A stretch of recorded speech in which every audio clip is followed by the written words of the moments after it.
નમસ્તે દોસ્તો, આજે હું છું ઉત્તરાખંડના માણા ગામમાં. માણા ગામ એ બદ્રીનાથથી 3 કિલોમીટર આગળ છે અને 3 કિલોમીટર આગળ માણા ગામ છે. માણા ગામ એવું કહેવાય છે કે ભારતનું પ્રથમ ગામ છે અને આ ગામ એ પર્યટક માટે અતિ ઉત્તમ અને મહત્ત્વનું છે.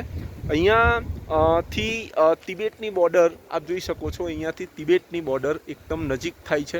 બીજી વસ્તુ એ છે કે અહીંયા વેદવ્યાસજીની ગુફા છે અને એ વેદવ્યાસજીની ગુફા કે જેઓએ જે જગ્યાએ બેસીને તેઓએ મહાભારતની રચના કરી હતી, 18 પુરાણ લખ્યા હતા, વેદને લેખન કાર્ય કર્યું હતું. આ તમામ વસ્તુ વેદવ્યાસજીએ અહીંયા બેસીને કર્યું હતું.